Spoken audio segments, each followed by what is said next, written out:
What's up, folks? FOEKS. How's everybody doing out there? I haven't been live in quite a while on my channel, but I just got through moderating a discussion between Johnny Miller here and between Jungle Jargon. Jungle Jargon was having a lot of problems, so we just had to cut that short. And we were just sitting back talking about a few different things, veganism and a few other things. And I thought, we were just kind of talking about random stuff, and this guy that he just started popping up, and his name is let me see what this guy's name is. Jarkledge Productions, right? So I'm unfamiliar with this guy completely, and he's kind of, I consider him to be a lower level atheist. And the reason why I'm not using that as an ad hominem, because I'm not saying he's wrong because of it. I just noticed that a lot of people have been correcting him on even like he it takes an atheist to correct him on facts. I looked him up, and it said no results found. Did you mean Garage Productions? And maybe that's what it is. Maybe it's Garage Productions. I'm just kidding. But anyway, so I've noticed multiple times now it'll be like me or Saka and I, or a lot of I would say pretty wise, or at least the upper tier of the atheist community, having an actual conversation on normative ethics, or different things, cosmology, or one of teleology or something of that nature. And this guy will just jump in and go, nope, you're wrong. And then I'll tell him in about a 10-minute window why he is incorrect, and he just won't accept it. And then the atheist in the room will go, no, he's actually right about that. And then he'll go, well, I mean, I know that, but I'm talking about something different. Then he'll bring up something different. It's like the other day I was in a room where he was talking about circumcision, and Fiona came in, right? And if you've been around for a while, Fiona has a degree, and that she is, I believe has a degree in biology, and she when she came in the room, this guy, and I've sent the guy the link for this. I'm hoping, I just started this because I want him to come on, but he started talking about, he told Fiona that she probably didn't know anything about foreskin when she came in the room, and she goes, okay, well, I'm a microbiologist. So, and then he goes, oh, well, just didn't matter to him. Right. So the reason for this is we're sitting back talking, and this guy tags me in something on Discord and says that he challenges me to a stream. Right. Now when you challenge me to a stream, I'm wondering if you mean like, let's drink 6 beers and see who can pee farther. Right. I don't know what a challenge to a stream is, but then he clarified and said that this time that he challenges me to a debate, and he changed his name to CC's best friend. I'm guessing that has something to do with me. But like I say,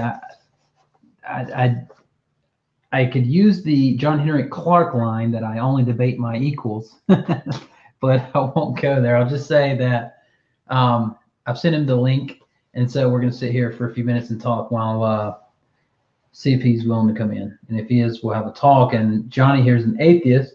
We'll let him kind of moderate, because he's one of the more rational non-believers that I've met, and I don't really know Johnny that well. Do you want to kind of tell us, like, introduce yourself, and maybe tell us what you're doing on YouTube, and what you're interested in, and those kind of things? Yeah, sure. I am unfortunately, I'm an atheist down here in Oklahoma. I've been carnivore for 16 months now. Like I told you earlier, lost 95 pounds. So that's nice. I'm actually in the best shape of my adult life at this point in time. I'm actually wearing pants that I used to wear when I was 13. That's awesome. But one of the things that that did actually spark up was the fact that I no longer have depression or anxiety to near the degree I used to. And unfortunately, it's really hard to socialize as an adult, especially when you work like I do 60, 70 hours a week. So, you know, I have an enjoyment for arguing, especially if I'm passionate about the topic. And I started off my second channel. My primary channel is actually for the Nerf hobby that my kids and me are in. But I enjoy learning new things. If you saw the debate with Jungle Jargon, which I know you did, like I said, I had next to zero knowledge about genetics when I started arguing with Jungle Jargon about this initially. And when the debate challenge was issued, it was like, okay, fine, I'm gonna get on my game. I started looking up all the scientific papers that I could find, and I actually sat down and read them. And there's just so much to learn about any subject that I can see why people can spend their lives on something and still not know everything about it. Sure. Yeah. That's interesting to me as well. Like, that's why I respect people who are specialists in a field. Mm-hmm. That's why I don't claim any in-depth knowledge on any certain topic. And I do this for exercise. I really do. Right now I'm interested. Right now I'm really trying to focus on my school and career. So I run a dental laboratory and work that full time, and I go to school full time at night. And that I'm not a single dad anymore. I'm getting married this year, so we're planning a wedding on top of all that, and I have my son part of the week, and we got a dog, and just responsibilities, things to do. So it takes up a lot of your time, right? I was telling Johnny here that it'd be interesting to see him have a debate or a discussion with Ask Yourself or one of those guys from that server, because he's carnivore now, and so that'd definitely be an interesting talk. But I hate that we didn't get to see that Jungle Jargon talk go down, man, because that would have been pretty interesting. I'm not that familiar. I'm doing I am doing a research paper right now on DNA, and having to cite a bunch of sources and read on our database, like some scholarly sources, and I've been looking into a certain sector of DNA and the base pairs, but I would say that I'm still an amateur on it, right? But I get what you mean by sometimes somebody can get you into something when you never thought that you would have got that far in. So I can recall whenever I was younger, a lot of people don't know this about me. I actually used to hang out with a group of Black nationalists, and they were Black Hebrew Israelites, basically. And these guys believed it all, and they used to try and teach it to me, right?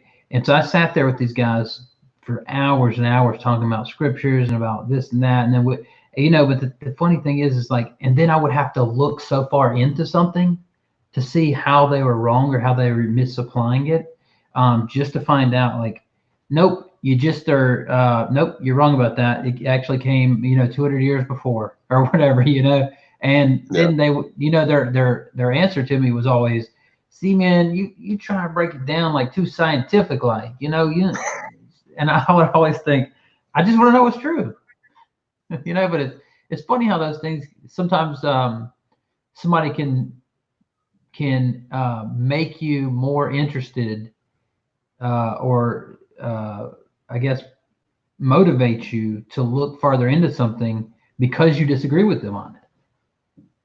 Yeah. right? So I felt like I understand definitely what you meant by that. What's up to everybody in the chat? A lot of atheists and theists in the chat. What's up? I see Sicko Fire says, all I know is that I know nothing. Were you in the band Operation Ivy? That's one of my favorite punk bands of all times. They had a song called All I Know Is That I Don't Know Nothing, which doesn't make a lot of sense if you actually write it out in English, but great song, great band.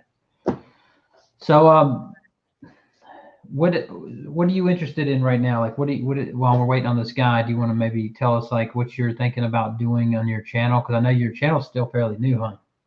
Yeah, it's I think I started it back in November, but that was with the debate with G-Man, which that was fun. That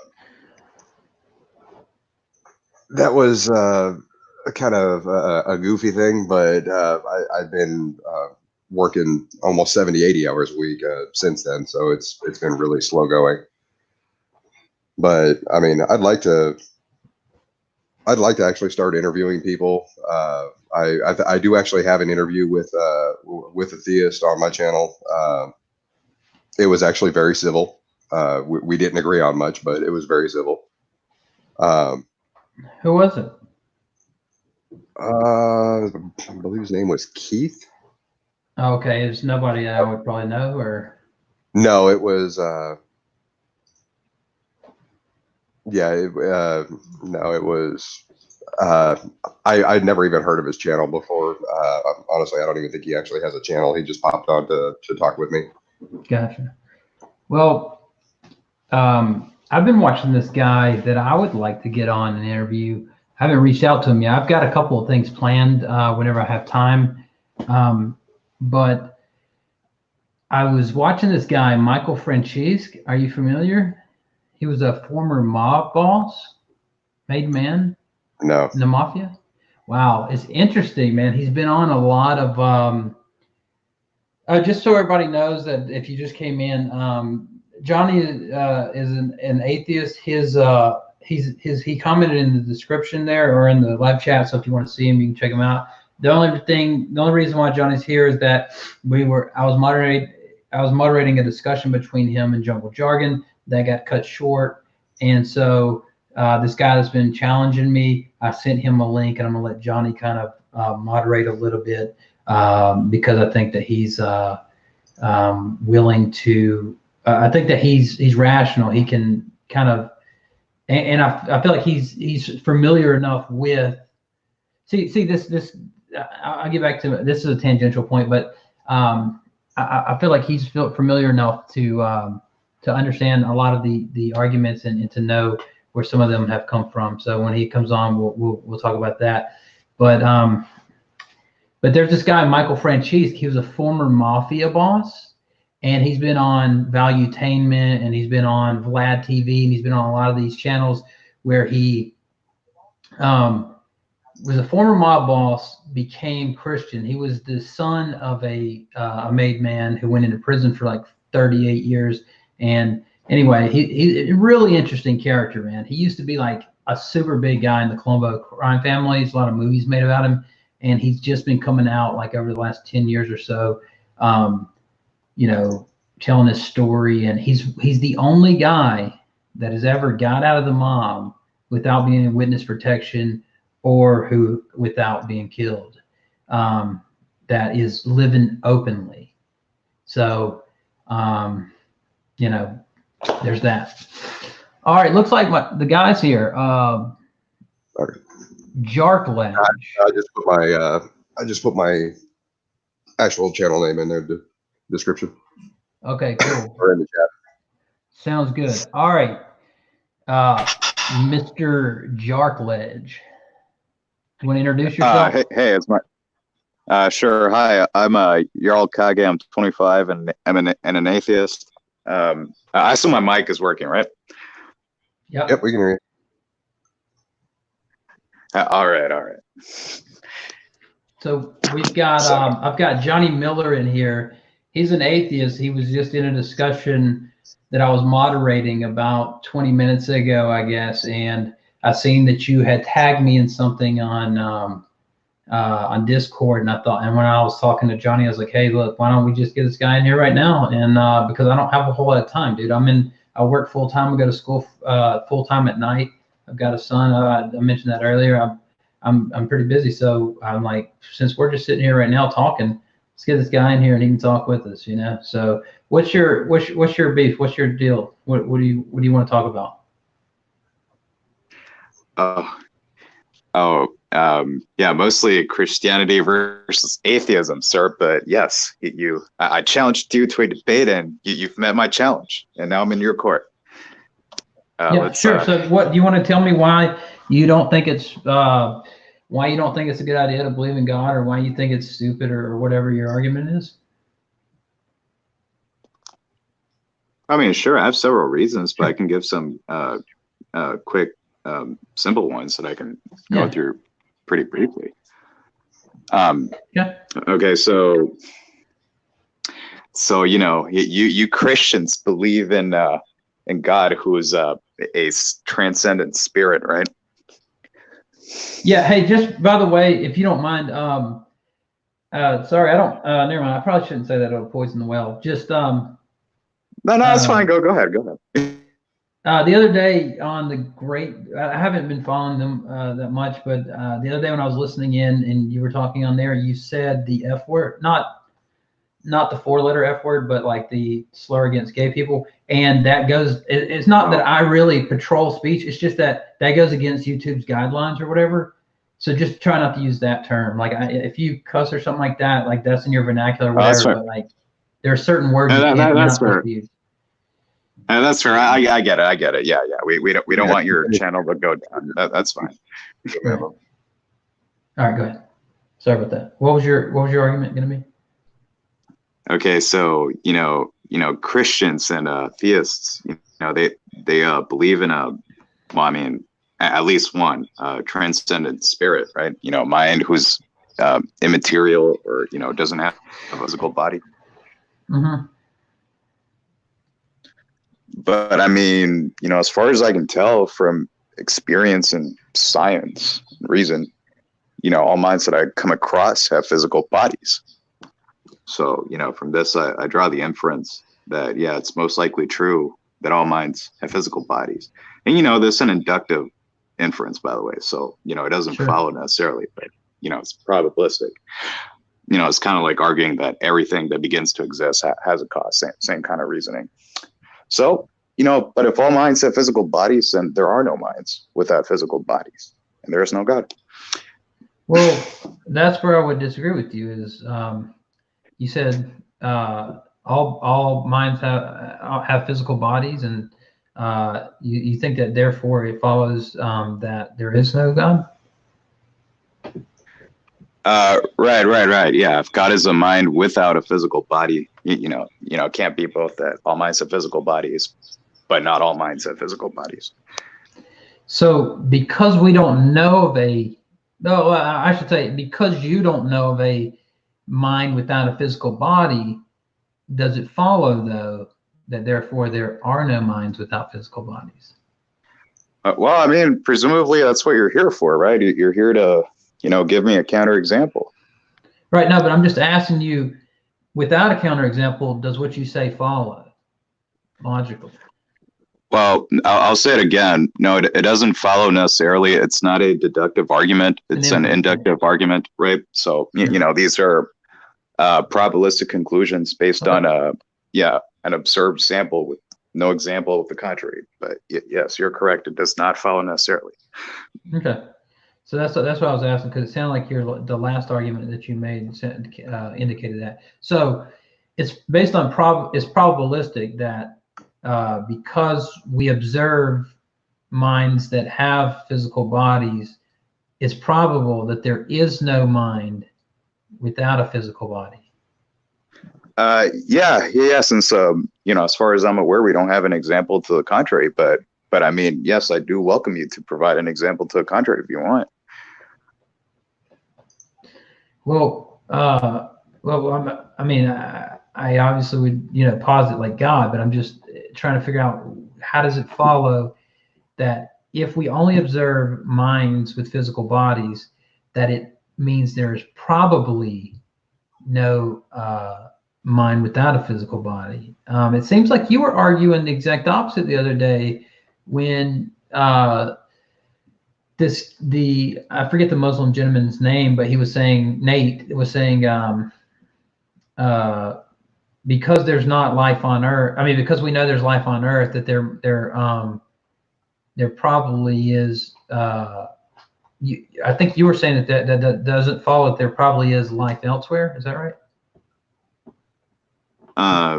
Honestly, I don't remember how my line of reasoning went, but if that's what I said, then I take it back. Okay, gotcha. All right, well, that's cool. We can just move on from there. So, yeah, I would just say that you know, there are plenty of things in my experience that indicate to me that you know, that God exists. First of all, I would just say that. Well, you said probably. If I'm looking at a probabilistic, I would want some background information. So I would want a prior, right? What is the prior? So if we're just, you know, if we just wake up and go, there are minds with physical bodies. Therefore, it's probable that it's probably not the case that there is a mind without a physical body. At first glance, I would say, I don't think that even follows from an inferential point of view. Like, I don't think you can even infer, like, just from what we do know, that, because I could use that same argument and go, well, in the cell, there are all of the base pairs use a semiotic relationship to carry meaning or instructions. The DNA acts like instructions for the cell to add, like a mini factory, to produce proteins and such. And I could just argue that we know, like, since DNA has information built into it, and this is an actual argument from some people, since DNA has information built into it that had to precede all living beings, and because we know where information typically comes from, like, for example, if you find a computer and you find, like, some type of detailed information on it, you infer, oh, a mind must have done this. But I could just use your same argument and go, well, take a look at the DNA molecule. Okay, it has information embedded in it that must have preceded the first living replicator, because the information was embedded in the first, and then I could just infer that, well, since we know that minds, information comes from minds, then wherever the information came from in the first replicator had to come from a mind that pre-existed all living beings. And then, you know, I just don't think it's a sound way to reason, to go, because of what we know, or maybe it is, and I could use that argument. What do you think? Well, okay, so yeah, that's a couple of points right there. But yeah, I'll try to go through them briefly because I hate ranting. But yeah, when it comes to that particular argument, yes, design proponents like Bill Dembski, Stephen Meyer use it, right? And then atheists will give responses like the one you provided, right? And then I go call them out because I'm like, well, that's a fair inductive argument. Do you have examples to the contrary? And I think there are examples to the contrary. So yeah, let's use those. But yeah, so your point is that any argument that uses that argumentation structure is not a good argument, right? Or, you know, not sound, quote unquote. Well, no, I'm not saying that. I'm saying if I take what you said as being a good inference, like I should be able to use the same induction, or the same principle, to use that argument, right? Do you have a right? You don't have a problem with that argument? You think that it follows that because we know that minds are typically where information comes from, that whatever created wherever the information in the first cell came from, the DNA information that instructs the molecule to build proteins and such, wherever that came from, you think it's a good inference to say it must have been a mind that preceded all living organisms, right? Yeah, I mean, if these people are arguing that, yeah, okay, these first replicators have these properties, right? You know, like information and all the stuff you described, and then they're like, well, in experience, things with these properties tend to be the product of intelligent agents. No, I mean that's not a bad argument. I mean that's Okay. at least an attempt at an inductive reasoning, but and then it's up to me to show examples of things that have properties like that do not come from intelligent agents, which is what I would try to do if I was arguing with an intelligent design proponent, and it's what I wish other atheists would do when they argue with them. So what would you do to defeat that argument then? Like what would you show? Well, I mean, examples from biology of all places of new genetic information coming about. For example, like gene duplication mutations. I mean, that's like, an addition of genetic information plus, new one that wasn't there before.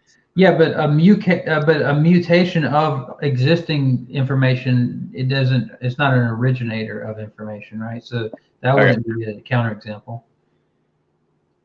Well, I mean, that's how it works, right? So it's a gene duplication mutation. So you have like a strand of letters, and then an identical copy of that strand is made. So you had one, now you have two, and then the copy is mutated, right?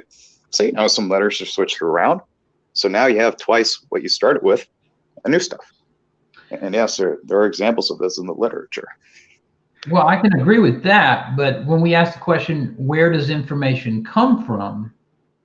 We have to look at and I'm not necessarily committing myself to this DNA argument, of course. I'm just using it as an example to match the reasoning you're using. But when we look at that, for example, we're asking, where did information originate? Because at the first living organism, if we trace back the DNA molecule, right, to the first replicating molecule, we're asking, how did that get there, right? That information, how did it originate in this first cell? It's different from saying like, well, how did new information originate from old information? Or how did old information mutate into new information? Right. Those are a little different, right? I think. No. That's fair enough, Converse. That's a fair point. And there's two ways to approach it. I mean, the first one I do not take, but maybe if I lived some centuries ago, I might have. Well, and it would be something like this. Well, we know that DNA comes from a pre-existing DNA. So why should we postulate in the first place that there was even a first replicator instead of an infinite regress of replicators, right? That would be one approach. But my second typically prefer I would typically prefer not having an infinite regress. But if you think that's a better option, I mean.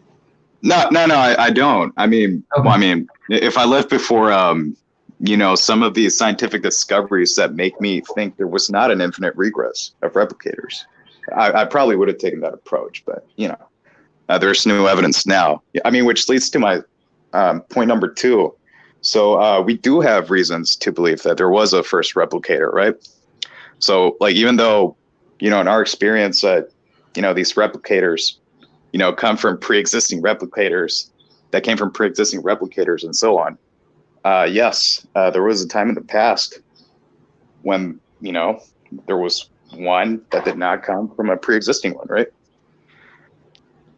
Well, that's the whole question, though, right? So we can't beg the question. Like the question is, did it come from a pre-existing thing or did it not? So, but I guess that's about as far as we can take that argument, because honestly, I was just using that as a example. Go ahead. Well, I mean, here's the thing, right? Given the Big Bang, right, that how at some point in the past, like the whole universe was smaller than an atom. Yeah, no, I don't think, and of course, the overwhelming scientific evidence for that. No, I don't think there is an infinite chain of replicators. I mean, at some point there was, one that did not come from a replicator. I mean, whether God did it or it was chemistry in action or whatever you want to call it. Okay. Yeah, I mean, I guess just speculating on I don't think God did it, is, I guess, is begging the question. But since it's not really an argument that I hold to, I mean, I guess I was just using it as, and you agreed that it's a sound inference, right? You would just have to try and show that there was a different, there could be a different way, right? Right. Like, well, I think the design inference from the ID crowd, I mean, you know, at least they're trying, and it seems fine to me. I'm not really so upset that they bring that argument, because, you know, I agree with that line of reasoning. But yeah, I'm more upset at the opponents who you know, don't give adequate responses to that. And, you know, I tried tonight to give kind of, you know, my approach as to how I would tackle that, you know, by providing counterexamples of things like this. Okay, well, which are not the product of minds, but, you know, natural selection, mutations and whatnot. But well, how about this? So I guess let's say. But anyway, so, but I mean, you're still trying to argue against using arguments with an inductive structure, right? No. I mean, I'm fine with an inductive structure, like if you're just trying to draw an inference. But all I'm saying is that inferences, although they may be abductive, right? Oh man, he must have dropped out. Well, that kind of sucks. Yeah. So everybody who's tuning in right now, if you just came in, basically, I was sitting here talking to Johnny Miller after I was moderating a discussion between him and Jungle Jargon. And if you're just coming in, I'll let you know that this guy Jarklage sent me a challenge on Discord. He wanted to have a debate/discussion. So I said, all right, let's do it right now. Send him a link. So I got Carnivorous Ape or Johnny Miller here, just kind of as a moderator, just make sure things are, you know, stay rational.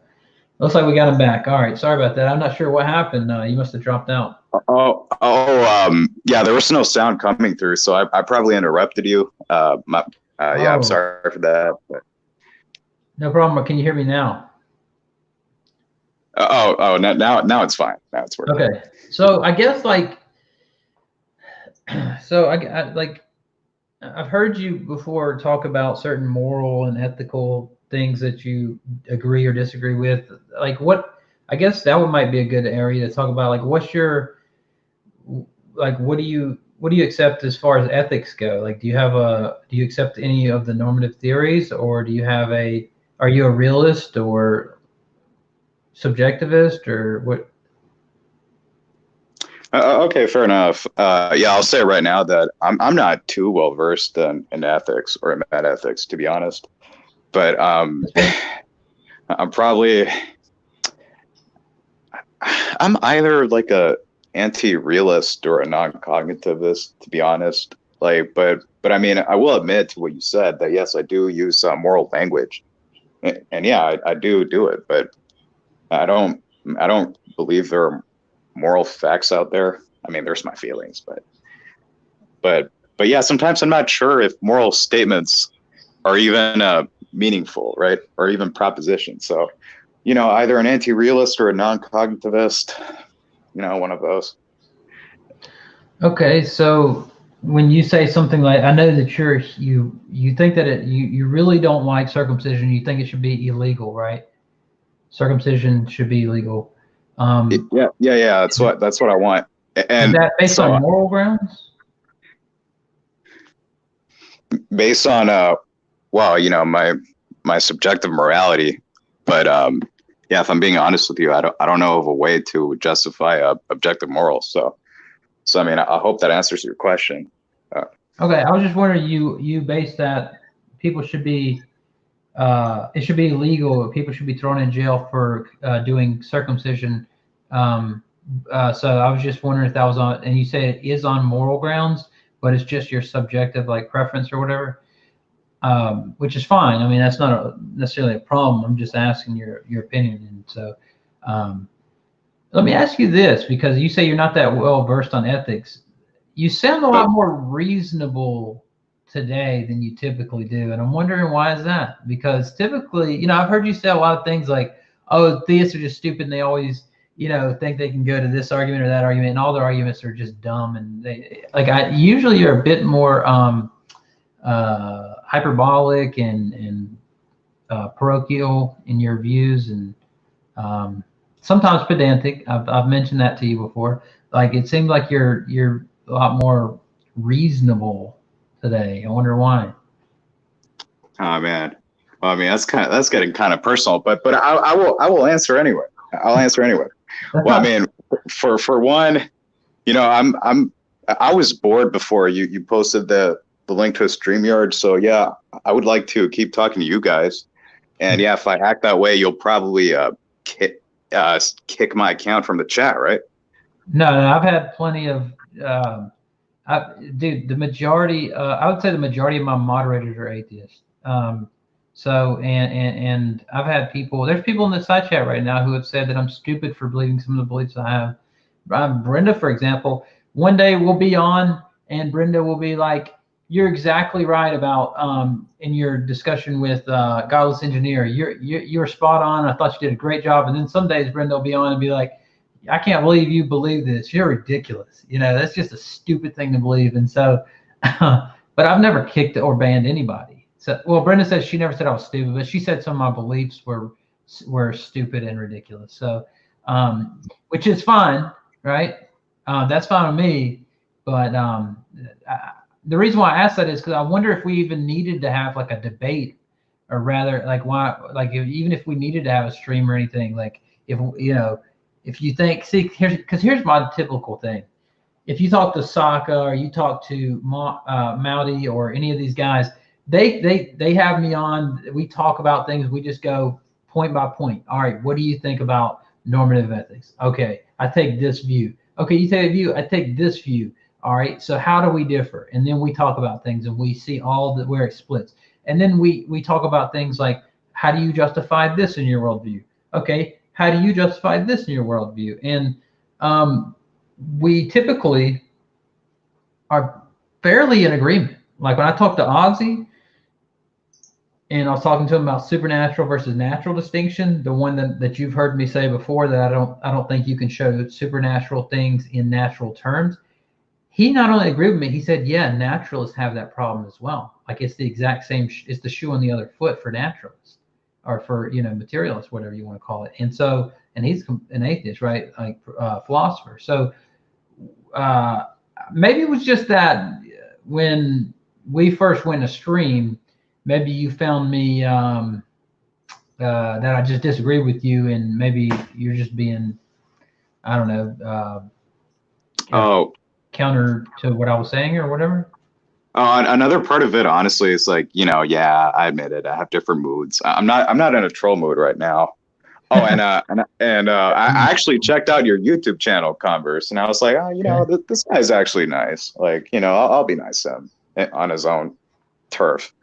So, that's also it as well. Cool. I appreciate you saying that. Be honest with you, I just thought that you were just trolling me there for a little while, which I don't mind. I mean, like I'm completely fine with. Like I say, I've never banned anybody. The majority of my moderators are atheists, and I like it that way. I get beef from Christians for saying, why do you have so many atheists on your channel, and why do you have so many moderators that are atheists? And the reason why is because I actually like here's my thing is, I was watching this kind of stupid show, but it's I kind of liked it in a way, like one of those ways where you like certain songs that are ridiculous. The other day on Netflix, have you guys seen Marvel's series, The Iron Fist, on Netflix? I've seen a couple of episodes of it. Okay, it's actually okay. But the guy's a Buddhist, right? But he said something, and I thought that's kind of, it kind of seems like when I think is he said, I don't remember if it was some lotus prayer or whatever, but this girl said she wanted the truth, and he goes, if one wants the truth, they must clear their mind of an opinion. And I thought about that, and I'm like, because that's ultimately, if I'm wrong about Christianity, I would rather know the truth than be a Christian, right? I would rather know the truth because it's going to help me through my life. It's going to make me a better person through life. If, that I don't want some like thing that just made me feel better, right? I want to actually know the truth so that when I'm going through life, like I don't fall off a cliff or I don't get my arm cut off or whatever. I want to do what is truthful, and so that's why I do that. Is that I think that Christianity not only, I think we can all agree there are brilliant people on both sides or on all sides. I personally don't think it's as much about intellect as it is about circumstances and other things.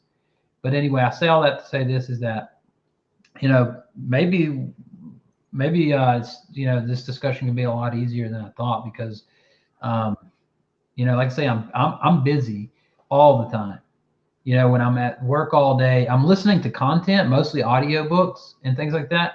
But then I'm going to school at night. I got homework to do when I get home. I got my son all weekend and then part of the week. And then I got my fiance. She works third shift. So I spend the whole weekend with them and with her throughout the day sometimes and stuff like that. And, just all the different things that I'm doing. And then you got to think about it from my perspective. I'm like, okay, who's this guy? This like, I challenge you to a stream. And I'm like, oh, geez, not this guy again. Right. I mean, it's not that I don't like you or anything. I just, so anyway, I guess my point with all that is, I find you a lot more reasonable tonight, but I think you were honest in admitting like, well, sometimes I just have a different mood and sometimes I'm in a trolling type mood. So. Well, yeah. Yeah. Sometimes I'm in the mood to put on a show. Other times I'm in a more serious mood, but I mean, yeah, if you're not sure what I was trolling about or what I'm serious about, yeah, you can ask me. I'll be honest. Yeah, sure. Okay. Well, other than that, man, I mean, I don't really have any problem with you. Like, from what we've talked tonight, you seem more rational. So, I thought that you were just being super emotional, but I see now you were just kind of like being like joking around and just being jovial or whatever. But, I thought you were being super serious sometimes whenever I thought you were making it like when I bring up some paper, like the Board Guth Lincoln paper, which I don't even necessarily buy the arguments from some of them, but or that follow from that. But and you were just saying like you didn't buy it or you didn't think it was legit or whatever. And then I thought like, well, everybody knows about Alan Guth and Alexander Lincoln's paper or whatever. But anyway. Oh, that's not what I said. And yeah, if you want to discuss that one, we can do it now if you want. Up to you. What about it? About my stance on that issue. That the universe had a beginning? Okay, fair enough. Yeah, okay. No, I don't have a problem at all with the BGB theorem or any of these theories and evidence that points to the whole of space-time having been around since some time in the finite past, right? Okay. I'm fine with that, right? What I was disputing was the conclusion that you drew from this, because I think the conclusion. Okay, go ahead. Sorry, I didn't mean to interrupt you. Go ahead and finish what you were saying. I mean, I think the conclusion that you draw from these lines of evidence, the cosmology that you want to hold to, I mean, it doesn't follow from this, and it actually cannot be true if these are true, to put it that way. Well, keep in mind that all I did was draw an inference, right? I kind of did what you were doing. You see, I don't even accept that the cosmological argument in the form of the Kalam, I don't even use it because there are too many ways out of it, right? There are too many directions that one can go to get out of it. You could go, well, everything had a beginning. Yeah, but there could have been something natural on the other side of that beginning, or where I've heard 1,000 things from different naturalists, and keep in mind that all I did was somebody was talking about the cosmological argument, and I said, well, I think I actually specifically said I don't think you can show supernatural that way, but instead what you can do is you can draw inferences from what we do know about nature, and it can point to a supernatural cause. So basically I said, if it is the case that time, space, and matter came into existence at the singularity, whatever preceded time, space, and matter, or was on the other side of the singularity, must be timeless, spaceless, and immaterial in the sense that it was outside of all of those things in our universe. And I just drew from that I just inferred that that thing is what I call God. And I didn't make any type of syllogism that would necessarily be deductive or anything. Which is fine by me. I mean, not all arguments you present have to be deductive. They could be abductive, inductive, whatever, right? Or I don't know. Maybe. Sorry, what? Yeah, I would say that it was likely abductive, but at least inductive, right? Yeah. Okay. Yeah. If you're arguing that, okay, this body of facts is more likely given this hypothesis because this hypothesis predicts those facts, something like that. Yeah, sure. Right. But like, okay, yeah. My question for you is, right, like, if space-time quote unquote had a beginning, how can there be anything that preceded time and space? I mean. Like even the concept of preceding time, don't you think that's a contradiction in terms? I would say that it seems to be, right? But like, for example, and I always use one of a few examples, so people that follow me will get tired of my examples, but it's because I think they work. If I created a video game, right, and then I press play on that, and it starts running an internal clock of video game space-time, right? The virtual space-time, let's call it. I preceded that time and space, right? I preceded the virtual reality and the time that it takes place in, right? Because in that time, I can put time on pause, right? But I preceded it. So I would say that it does seem like, well, how can you say before time, right? That's why I specifically said something that could be whatever was on the other side of the singularity, if it were, or whatever preceded the singularity, if there was something, must be timeless, spaceless, immaterial, whatever caused it.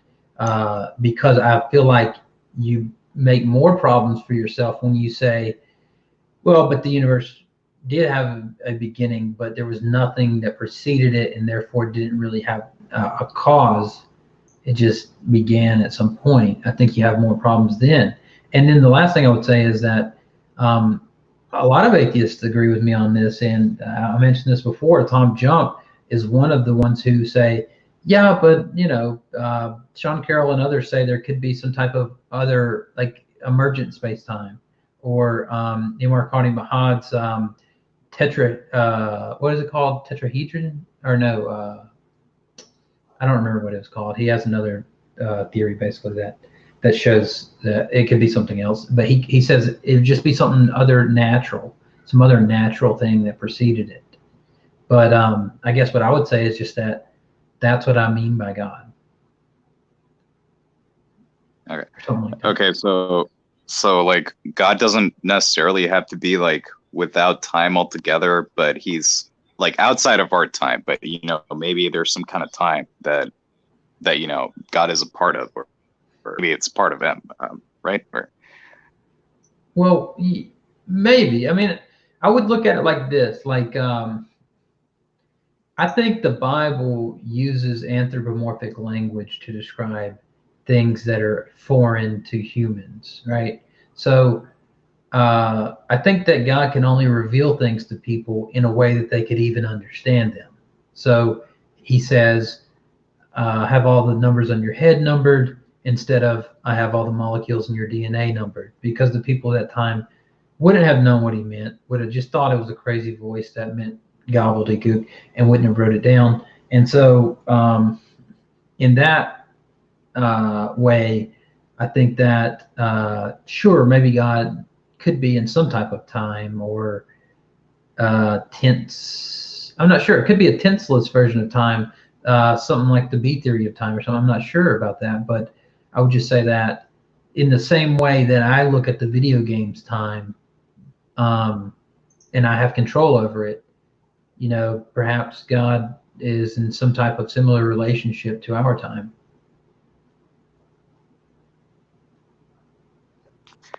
Yeah, I mean, I can work with that. I mean, that seems more coherent than yeah, postulating a thing without time that, you know, came before time itself.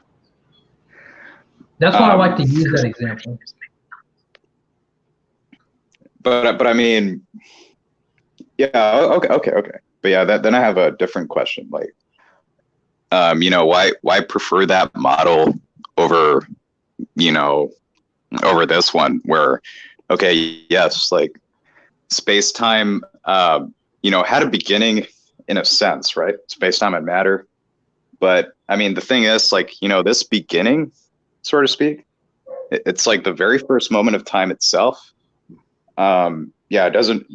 I mean, it's not even sensical to say that there was nothing prior to that, or, you know, or space, time, and matter didn't exist prior to that, because, you know, it's the very beginning of time, and yeah, I mean, as far as I can tell, yeah, that seems like the more parsimonious model.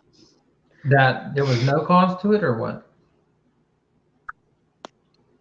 Right. Yes. That there was no cost to it, because, you know, it gets to the point where it's like, okay, the universe has been around since, but it's the very beginning of time itself. You know, it's not even sensical to speak of what happened before that. So, I mean, it gets to the point where it's like, okay, if I postulate a cause, but what exactly is that cause explaining? Like, because, you know, usually when there's a cause involved, right, there's some kind of change that you know, that causes is appealed to explain. Well, I think it's one of the most sound metaphysical principles in all of science that, or all of philosophy, or the philosophy of science, that causation, that things have causes, right? So I don't think it's more parsimonious. Like, even if you were to like if we were to look at, let's say, Occam's razor, and we were to go, don't multiply causes beyond necessity. It's like, well, yeah, that's fine, but like there's at least a cause, right? Like you might not want to multiply causes beyond necessity, but like still, it seems to me that it's not necessarily more parsimonious to because then you're saying, well, yeah, everything that we've ever observed in the universe has a cause, but the beginning didn't have a cause. And then it's like, well, I feel like you're opening more doors than you actually want there, or having more problems. Oh, and Johnny Miller, also, if you have to dip, man, I know you're going to have to go at some point. If you have to, just be like, I'm out. So whenever. Oh, no worries. I was keeping myself muted because my dog's apparently upstairs going nuts. I apologize. Cool. Okay, and the dog's going crazy. All right. Okay. Sorry. All right, you good. Yeah, we're good. And so, Jericho, I would just say that, yeah, I feel like saying that, yeah, there's causes for everything that we've ever observed, but not for the beginning, opens up something that makes more problems, I think. Yeah, it's like an exception to the rule, but I mean, you believe in an uncaused cause anyway, right? Right. So if you say, but keep in mind, we're saying that all natural things have causes, right? And so, although, you know, I'm saying that there must be a first uncaused cause, I don't think that it's a natural thing, right? I think it's eternal. And what you're not saying is that the universe is eternal. You're saying that it did begin, but it didn't have a cause. So with an eternal thing, it doesn't need a cause because it never began. That's why the Kalam argument says all things that begin to exist have a cause. The universe began to exist, therefore the universe had to have a cause. Now, some people disagree with those premises, but they don't typically disagree with all things that have a beginning have a cause, right?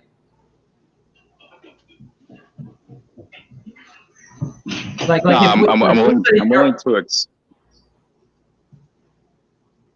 Oh, sorry. no, Sorry about I was that. I just said gonna get. I'm willing to accept the premise. There must be a lag on your end or something because you're starting up a little bit after me. But let me just give one more thing and then I'll let you go. Let's say that like I heard an explosion out back and I run out back to my backyard and then I see three people standing there and I go, what caused that? Because an explosion just began in my backyard, right? And they go, well, nothing caused it. We would just be like, what? What do you mean? Something had to have caused that, right? So I guess with that trivial example, go ahead. Okay, so yeah, there was something you said that yeah, maybe would be useful if I highlighted that. Okay, so yeah, God doesn't need a cause because God's eternal. Well, I mean, if you have a universe that has been around since the very beginning of time itself, I mean, it's literally, it's literally been around for all time there has been. There wasn't a time at which it didn't exist. So, so I'm here thinking, why do I need a cause if there was not a change from the universe not existing to the universe existing? I mean, which is what would be entailed if this cosmology is true anyway. Like, we're talking about, something that has been around since the beginning of time itself, but which is eternal in a sense, having a cause.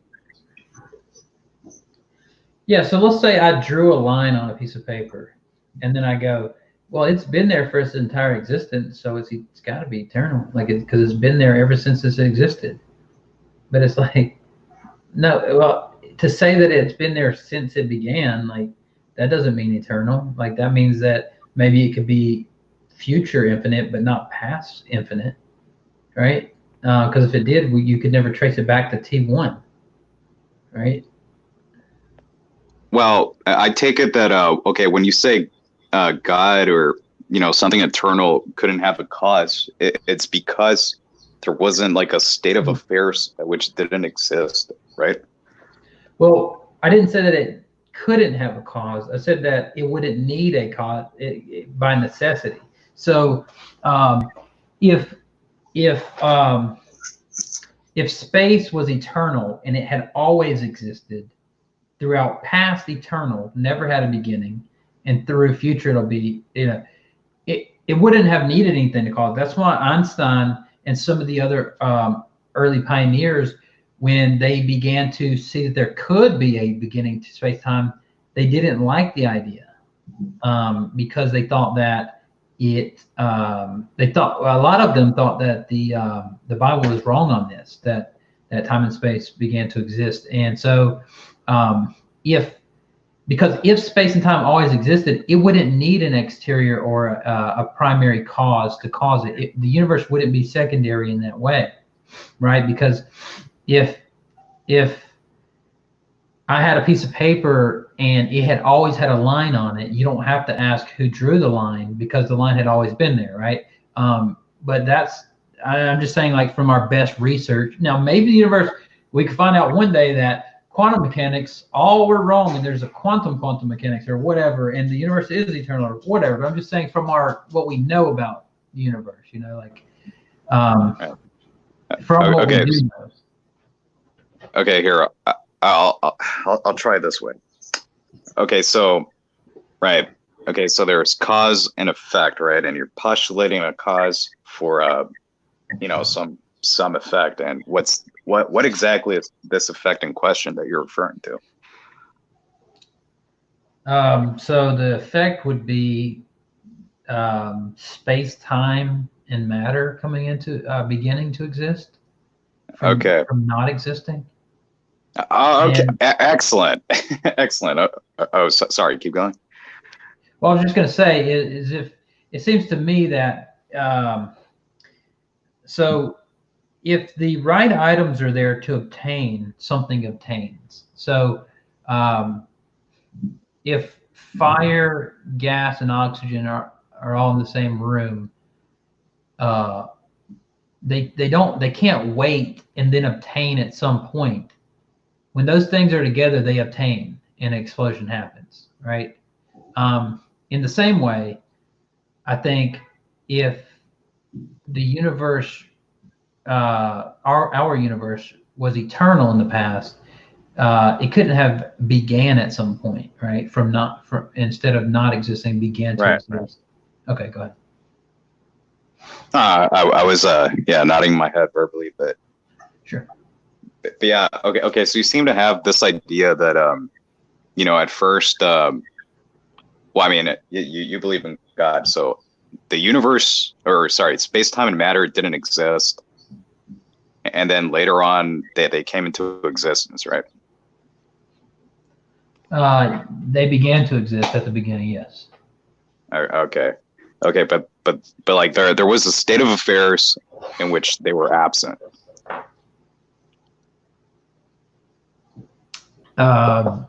Yes, I would say so. Yes. If something isn't, if something begins to exist, I would say that it would have to begin from a different state of affairs, right? Or so if something begins to exist, it must have not existed prior to that. Right. Yeah. That's what we usually mean by begin to exist, which is why I'm kind of hesitant to use that phrase when it comes to the universe, even if it does have a beginning in the beginning of time itself. And because, if you try to postulate, well, at some time before time, it didn't exist. It's not even coherent. And I think that's the problem with your idea. It's that, okay, you're trying to imagine, like a state of affairs before the beginning of time itself. Well, I mean, again, like I said, I just think that, there's not a line on this piece of paper right now, but if I draw it, then at T1, it had been there for 1 second or one increment of time. But that doesn't necessitate that whatever preceded it didn't, can't exist. Or like I say, if I create a video game, the virtual reality space and the virtual time exists separate from my time. So, I guess there's that. I mean, I do think it's I think it's coherent that time, like something can proceed. And like I say, it's not just the theist side. There's a lot of atheists use these models because they go, like Sean Carroll, for example, he doesn't just make up models that something preceded time and space because, he wants to see because it's fun for him to research. He thinks about it and he goes, okay, so if the universe did have a beginning, space, time, matter came into existence at that point, then, what was the cause? And then but a lot of them try to point to something more natural. Like there could be, a super law of nature, what some atheists will say, like that preceded it, that necessitates that the universe becomes, time and space starts at that point or whatever. So anyway. I asked them the same questions I've asked you, and with Tom Jump specifically, I've literally asked Tom, okay, Tom, if this, hypercube, whatever you're talking about came before time, how do you even make sense of that concept? And Tom will usually give me something like, well, there's a difference between physical time and philosophical time. Some, which I take to be gibberish, but examples, yeah. But yes, I promise you, man. Like, if an atheist posits me something that preceded time somehow, I will ask them the same questions because, as far as I can tell, okay, so you have time. And if you want to talk about what happened before time, you're presupposing time when time didn't exist, allegedly. It's like it existed, but it didn't exist at the same time. I see a distinction there. So, I mean, I guess um, you know, I guess we just would disagree at that point. Johnny, did you want to add anything to that, or say anything about that, or? Actually, I was just, this is probably the easiest moderating that anybody's ever had to do. You guys are actually being civil with each other. I know. I thought it was going to be way less civil, right? I thought it was going to be more like the Civil War. I do slightly disagree with the concept in general of drawing a line on the paper. I mean, the only thing that I see on that though is you're starting the existence from the outside, looking in already existing, time, space, and matter. Right. I mean, if we're talking about the literal beginning of time, space, and matter, then there's going to be nothing outside of it. So you think that use the example that I gave about the video game, right?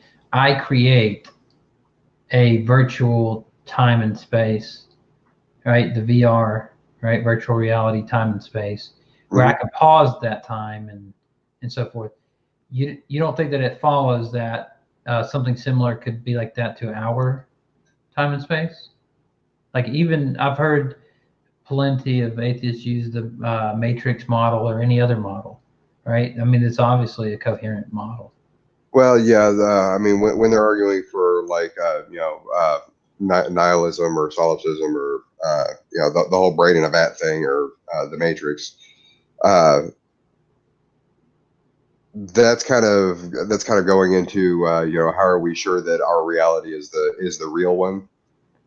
The problem is this is the only reality that we know exists, and therefore once we track down how it started, that's the only start that we can actually measure. Yeah, I'm not. So that's what I'm saying is that I'm not going there. Like, how do we know that there are other minds or that the external world exists or whatever? Like, what I'm saying is that in the same way that people are living in the movie The Matrix, people are living every day in the Matrix, and then somebody gets unplugged from that universe that they're living in started, right, at some point whenever the end of time or whatever happened, right? And what I'm saying is it's the same thing for me to look at the video game example. Whenever I create characters, I create a video game with characters that live in this virtual time and space. Their time had a beginning when I created the game and started it, but I'm outside of it. And I see that it's I think that it's a coherent model to say that, well, yeah, if the Borg-Guth-Bellington theorem is correct, and that any space-time that had a boundary in the past that was finite, that there, that the universe had to have a beginning. If any universe that's expanding at all must have had a past finite boundary, right, to time, space, and matter, then it just seems to me coherent to say, well, if it did have this, beginning, that, it's reasonable to infer that since everything else in the natural world is caused, that the beginning of space, time, and matter could also be caused, right? Just as a solid inference. Yeah, I can agree with that. It's not so much the argument that I disagree with. It's the cause itself. I mean, that's sure. There's a fundamental presupposition that you have that I don't have, or that we had differently, at least. But what I'm trying to do, though, is I'm trying to separate those presuppositions. And I'm trying to say that you disagree with me on what the cause is. Yeah. But what I'm saying is whatever preceded time, space, and matter must be, at least in our sense, timeless, spaceless, and immaterial. The same way that the creator of the video game is outside of their space-time and virtual material or whatever. I'm saying whatever created us must be those things. And then I guess I would just say that whatever that thing is what we typically call God. Now, I could be wrong on that, of course, but all I'm doing is taking what the cause of that entails, and saying that now I could be completely wrong and it could just be another natural thing or whatever, right? But at least you can see that it's a coherent argument. Whether it is probable or whatever else, that's a different argument, right? Yeah, like I said, I mean, I can even give you the benefit of the doubt and go all the way back to the universe having a cause. It's just I because of my presuppositions versus your presuppositions, or it's just there's a fundamental disconnect right there at that point where I can't call that God. Okay, I'll moderate this one. Ex-moderator, what are these different presuppositions that you both hold? I know my presuppositions is reality exists, it's orderly, or we can learn from it, and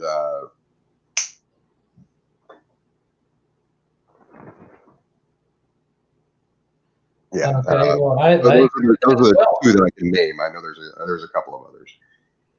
Do you have to go, Converse? Oh, I am gonna have to get going here in just a few because I got to take my fiance some dinner. She works third shift at the hospital, and hopefully I don't get the coronavirus. But so yeah, I will probably have to take that to her around 10. So about another 12, 15 minutes is fine. Okay. But like I say, I've been. So I guess I share those presuppositions that everything's orderly and that we can discover the universe and so on and so forth. Honestly, I think that we could even, and this might open up a can of worms, right? But I don't see a problem with the basic belief argument. That do we know the external world around us exists? Well, I think we do. I think it's a basic belief that the external world around us exists. Properly based belief or basal assumption or something like that. Right. But I think in the same way, God can be a properly basic belief. And I would take like a prior 90-something% or more of the population has always, at least intuitively, thought there was a God or believed that they have a personal relationship with a God or whatever. And I would just say that I believe that too can be a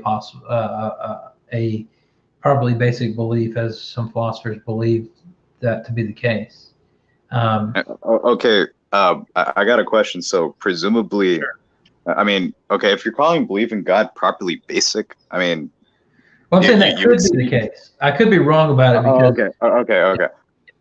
Because I have talked to Ozzy, and although I don't completely understand his view yet, because he sent me a link on it to listen to, but unfortunately it didn't actually pan out. I couldn't listen to the link, but he believes in probably basic beliefs, but he has a different caveat to it. So I want to understand where he's coming from first, but I would just say that a lot of philosophers find properly basic beliefs to be reasonable.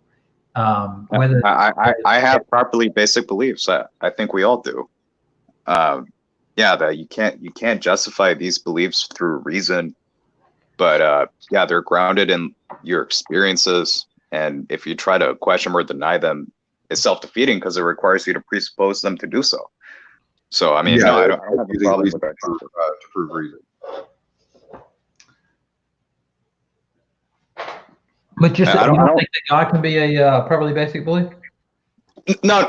That's not what I'm arguing. Well, I mean, I think in my case it's not. But yeah, that's kind of what I want to ask you. Do you experience God, or do you experience God communicating to you in some way? I'm sorry, I missed your question. Did you say God communicates to me? Yeah. Do you have experiences like that? Because, or do you think it's self-defeating to question or deny God's existence? Because I'm trying to be charitable. Okay, if this belief were properly basic, what would that be like? And I'm trying to understand. Cool. Sure. So yeah, we have experiences that. So some people put it in a different way, right? Like, I don't want to be disparaging.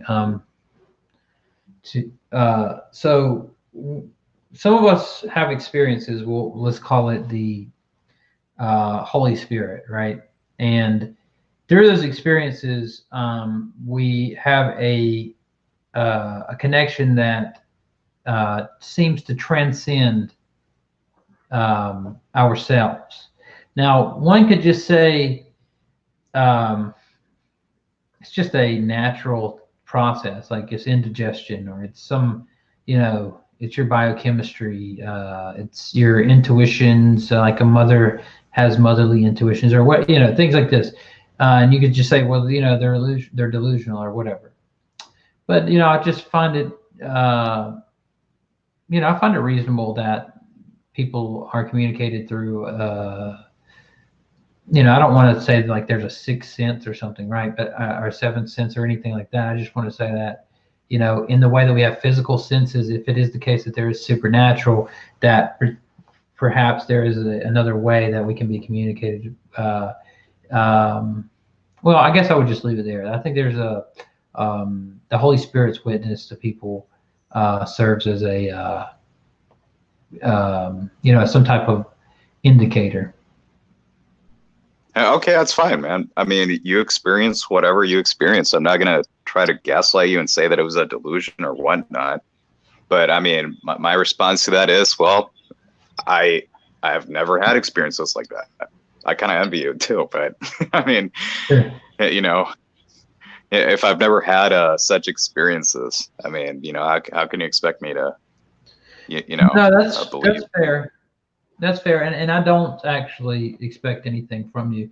I think that, like Christ said, he says, "My sheep hear my voice," or he says, "If you have ears to hear, then listen." Right? He's not saying that there are some people that don't have ears, right? He's just saying like there are some people that won't experience this or something, like some point like that. So, and that take us down a long theological road, but sure. I mean, at least you grant that and go, hey, sure, I could just be spiritually depraved or whatever, and you do have these experiences, and yeah, so because you gotta think. I used to not be a Christian, right?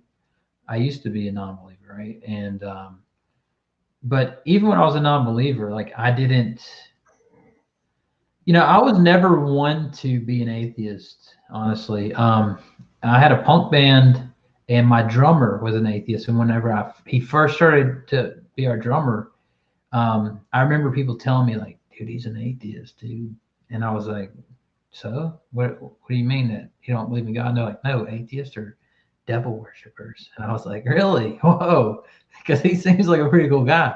I would have never I don't believe in him either. Yeah, I would have never thought like he's jamming with us and just having a good time and skateboarding with us or whatever. And then when he gets home, he's like, oh, like praying to Satan or whatever. And I'm just like, geez. Now, so I mean, I guess I've always been kind of empathetic, right, toward non-belief because I come from that. But I would just say that it's hard to deny. It's like I had Dr. Ben Arbor on my channel, and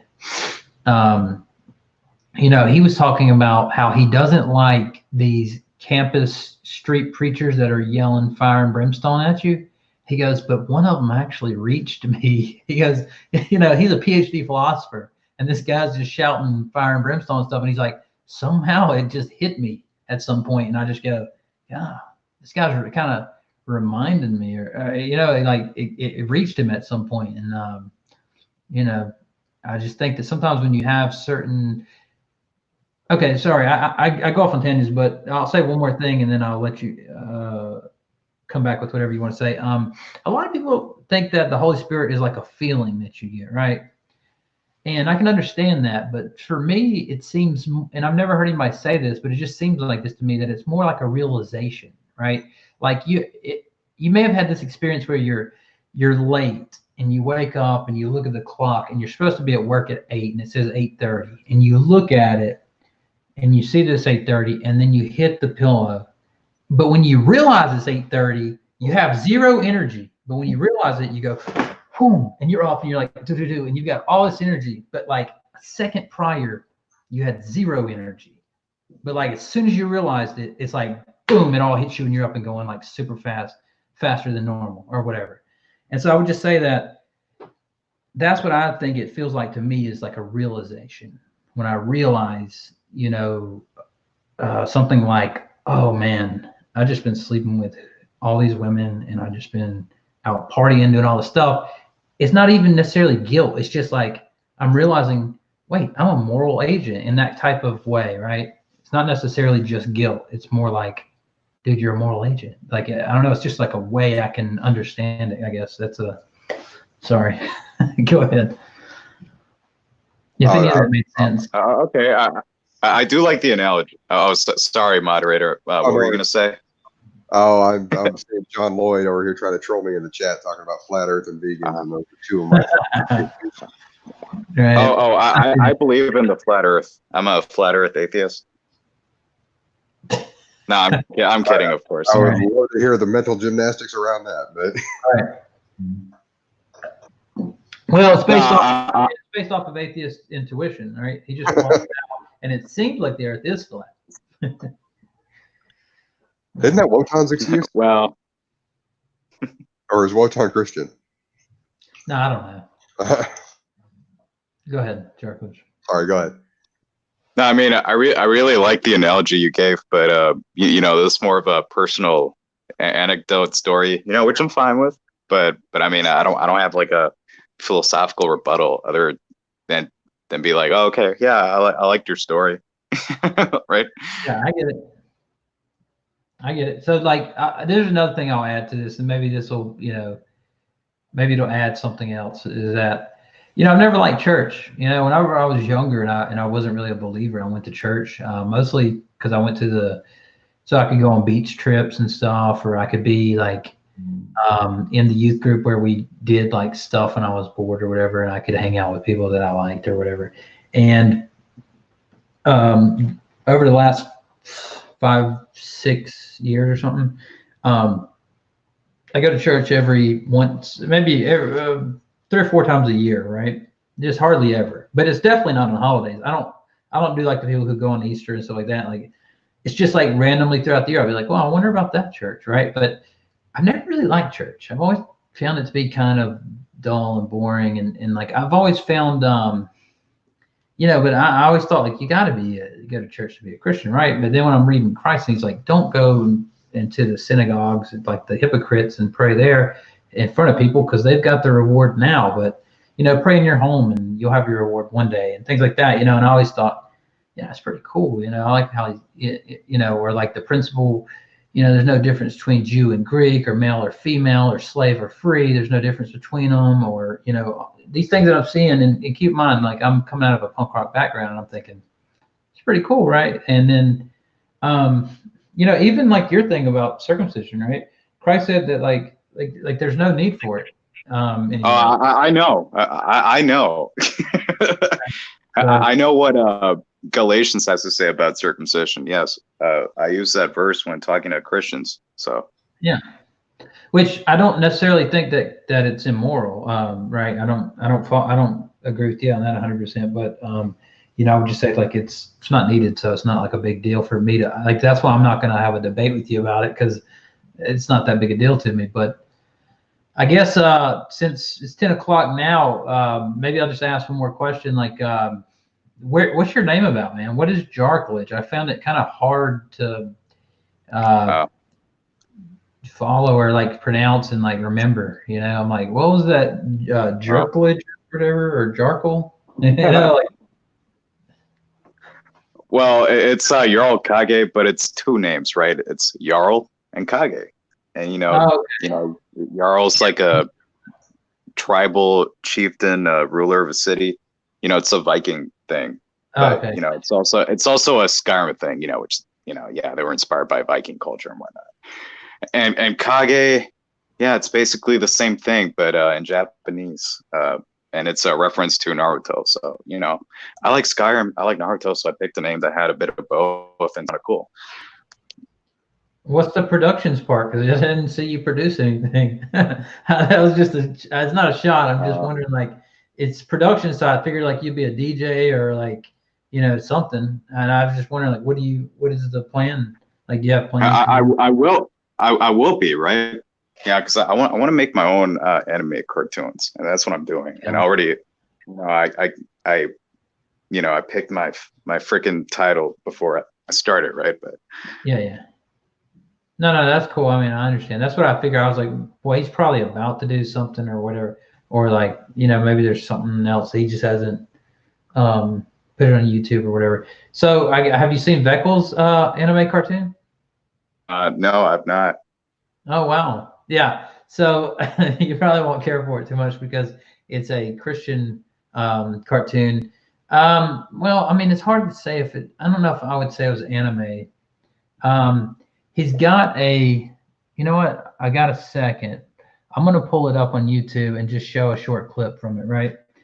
Because you know who Veckel is, though, right? Sorry, say that again. What is what? You know who Veckel is? Oh, Veckel. Yeah. I've talked to him before. So he has a cartoon series that he did. Let's see if I can share this real quick. I'm not sure if you guys would be that interested in it because it's kind of a Christian, like end of times kind of thing. But I don't think he would mind me showing it. Are you guys able to hear that? No, it's not giving off sound, but Oh, you can't hear it? Hang on a sec.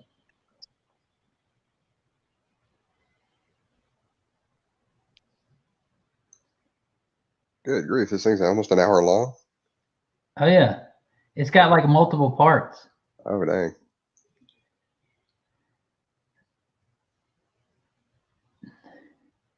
Looks almost like a storyboard anime.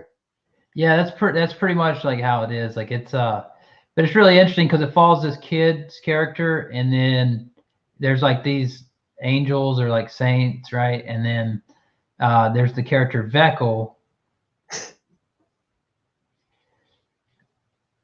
who, sorry for everybody who's watching. Like, I mean that took effort, man, because I've been learning how to do this stuff, and yeah, so it takes work. Yeah, trust me, it's actually pretty cool. So. Oh yeah, I'm not going to mock the work that he put into it. That's actually fairly impressive.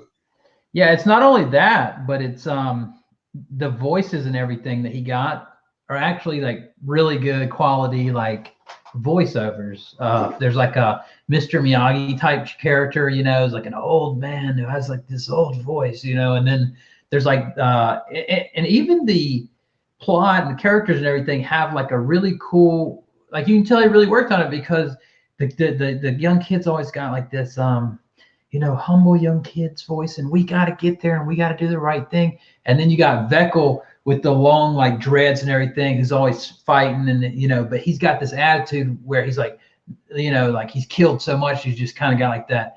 No, I don't really care, but I'll go with you guys. But like he's always got like this kind of he's partially wanting to be with the good guys and be good, but then he's got this chip on his shoulder where he's like, no, everybody's out to get me, and like he's got to like fight them or whatever. So it's just a real interesting thing. But anyway, I thought if you were doing cartoons and stuff, and you aspire to do anime, that that might be something interesting to check out, because whether you're a Christian or not, it's about end times, and it's got a lot of really, I don't know, I was impressed by it, to be honest with you. And let's see how many views this guy. That one. I have that in common with Veckel. Who would have thought? Wow. Yeah, you would have never known, huh? See? Yeah, so he's so he's got some of the videos got 10,000 views or more. So but anyway. I've got something in common with G-Man. I'm an ordained minister. Are you really? Yeah. That's pretty cool, man. I'm gonna need one when I get married in August. I'm just kidding. Well, I'm only registered in my county, but I do have a wedding to do this summer. Cool. What state are you guys in? Oklahoma. Oklahoma. What about you, Jarl Cage or whatever how do you pronounce it? Yeah, Jarl Kage, but It's whatever. You can call me Dan. It's fine. I'm in North Carolina. Come find me. I'll beat you up. Dude, I'm right at the North Carolina border. Oh, sweet. You see, I'm wearing a Carolina shirt. I mean, let's be honest here. Yeah. So, but yeah. All right, guys. Well, that's done. I mean, I guess that's good enough. I mean, whenever I seen that, you challenged me. I was like, you know what, man, let's just go ahead and do it right now. Wow, I got you in the room, and if it's uncivil, you can say, hey, guys, chill, okay. But anyway, it seemed like a pretty cool, reasonable conversation. Honestly, for me, it's like I've said this before plenty of times, like this is exercise for me. Like I'm focused on my business. I'm focused on my school. I'm focused on my family, right? When people come on here and they get like mad and upset, and like there's been times where people will be like, you say this argument, you use this argument, don't you? And I say, yeah. And then they show me that it's wrong, or something I said was wrong, and I just go, I guess I was wrong about that. Like I'm not gonna get all like bent out of shape. Like I said before, I'd rather know the truth and follow the truth, So with that being said, man, is there anything you guys want to add to this before we go? Not to borrow from Matt Dillahunty, but I'm sorry, I didn't mean to talk over you. No, it's fine. It's my like when I unmute my mic, it lags a little bit, but if I don't mute it, it makes background noise. But yeah, okay, yeah. If you want to put on a show, like let me know beforehand and be like, Dan, go on Copper Camp mode, and yeah, I'll do it.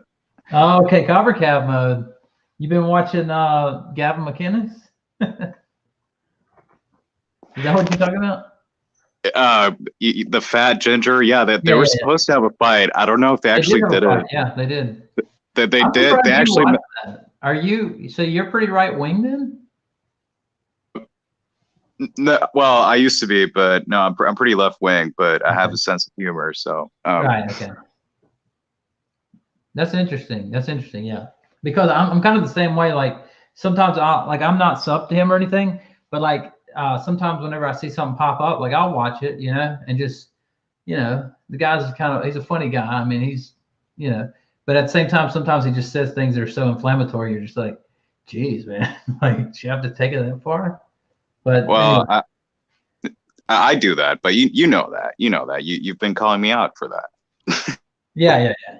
But it's got to be but sometimes like it's got to be the right like you got to say it the right way, right? Like I remember saying something to a guy.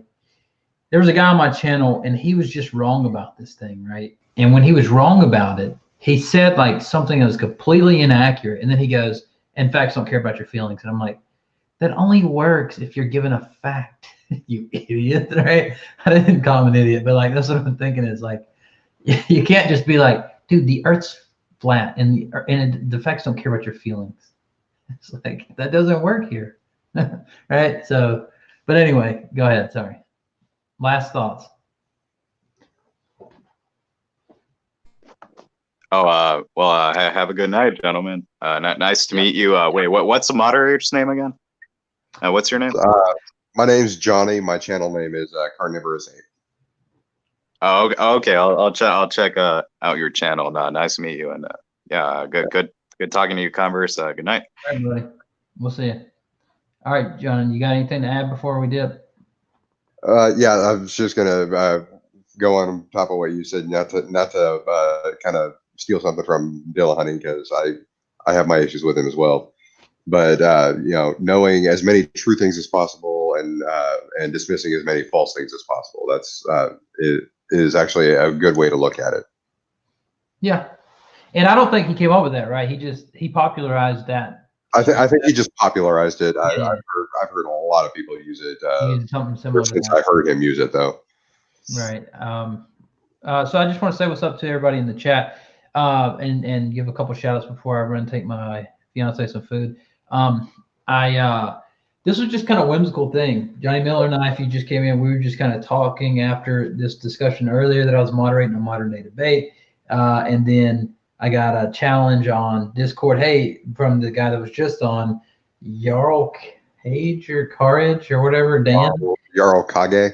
Yeah, Kage. And he was like, man, I challenge you to a debate. And the other day he challenged me to a stream, you know, like, and I was like, what is that? And so anyway, I was like, you know what, man, I'm tired of this guy challenging me. I'm super busy to set up some debate where we sit down like, oh, what about next Thursday at 3:30? You know, oh, I can't do it because I'm on island time or whatever. You know, so I was like, here's a link right now. Come on in. So we just kind of talked it out, and he was being way more reasonable tonight than typical. But I think he was just kind of trolling. So what's up to John Lloyd, Math Pig, Supreme King, Gavin Harrelman, who looks similar to Gavin McInnes, actually. He favors him. I've said that before. Math Pig says,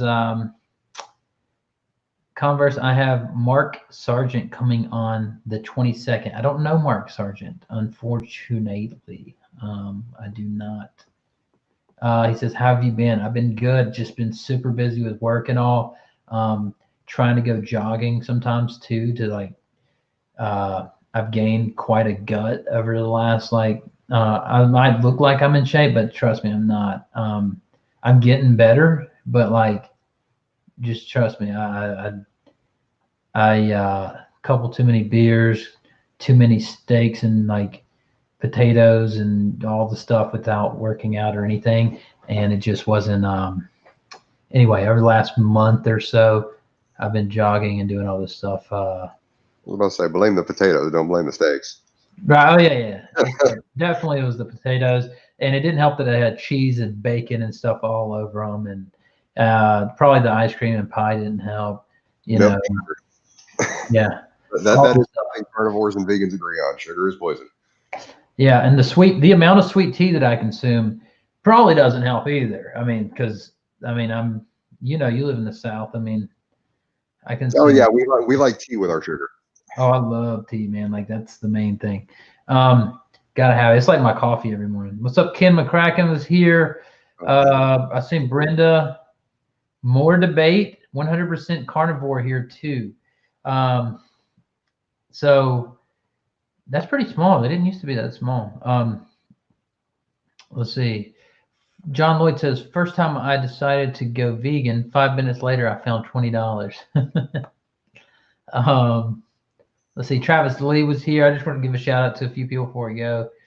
I think I said Supreme King. Brenda was here. Said, give me an invite. Sorry, Brenda, this was not an open hangout. Fortunately, I haven't actually done anything on my channel in quite a while. This one guy was here. What's up to you, Tog, and Spartan was here, and Iron Chair's here. Spartan was here. Spartan's a cool guy. He's been a follower of the channel for a while, and he's putting out his own content. It's pretty cool. So anyway, all right, Johnny, it was cool talking to you, man, and you know, I hope that you got something out of what I said, and you know, I took something from what you said in your discussion earlier. So that's all I'm looking for. You know, I heard a business guy that I used to listen to.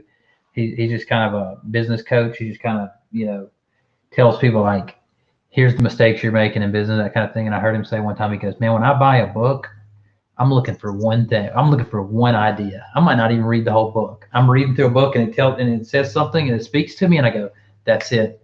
That one idea could make me, you know, $100,000, you know, off of a $12 book or whatever. You know, and I was thinking that's what I do with debates and stuff. I'm like, when I listen to a discussion, I mean, one idea and I'm happy. I'm like, there's that one thing that I didn't know that now adds to, you know, the puzzle. So, you know, I appreciate that. And, all right, well, you guys have a good night. I'm going to take my fiance some food and go hit up Zaxby's. But yeah, I'm going to go ahead and spend an hour or so with my kids before they go to bed. All right, brother. We'll talk to you later. Take care. Bye.